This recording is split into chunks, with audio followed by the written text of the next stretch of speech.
Taking part in today involves the perception of lengths of lines. As you can see here, I have a number of cards, and on each card there are several lines. Your task is a very simple one. You're to look at the line on the left and determine which of the three lines on the right is equal to it in length. All right, we'll proceed in this order. You'll give your answer. Only one of the people in the group is a real subject, the fifth person with the white t-shirt. The others are confederates of the experimenter and have been told to give wrong answers on some of the trials. The experiment begins uneventfully as subjects give their judgments. 2, 2, 2, 2, 2,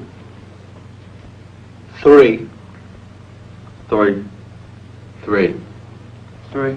But on the third trial, something happens. 2, 2, 2,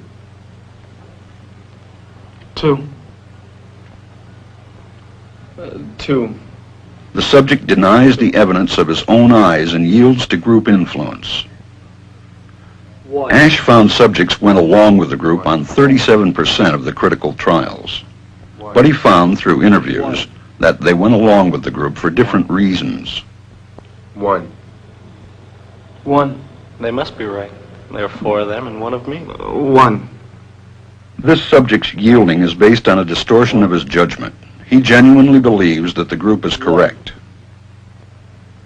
1, 1, 1, 2, 1, 2, 2, 2. I know they're wrong, but why should I make waves? 2, In this case, the subject knows he is right, but goes along to avoid the discomfort of disagreeing with the group. Here, the distortion is at the level of his response. 2, 2, 2, 2, In the previous experiment, the naive subject stood alone against the group. In this variation, Asch gave the naive subject a partner, here seated in the third position, who also gives the correct response. 1, 1, 2, 1,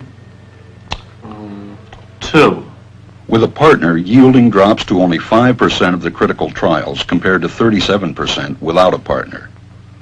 Although subjects report warmth and good feeling toward the partner, they typically deny that he played a role in their own independence. The partnership variation shows that much of the power of the group came not merely from its numbers, but from the unanimity of its opposition. When that unanimity is punctured, the group's power is greatly reduced. Sometimes we go along with the group because what they say convinces us they are right. This is called informational conformity.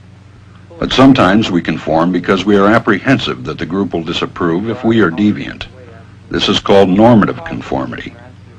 The strength of the normative factor is shown in another variation carried out by Asch. In this variation, the subject is told that because he had arrived late, he would have to write his answers. Subjects in this private response experiment are exposed to the same amount of misleading information as other subjects, but they are immune from any possible criticism by the group. 1, 1, 1, And this enormously reduces the pressure to conform. Conformity drops by 2/3.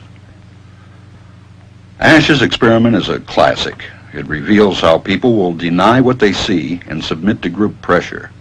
It allows us not only to observe conformity, but to study the conditions that increase or reduce its occurrence.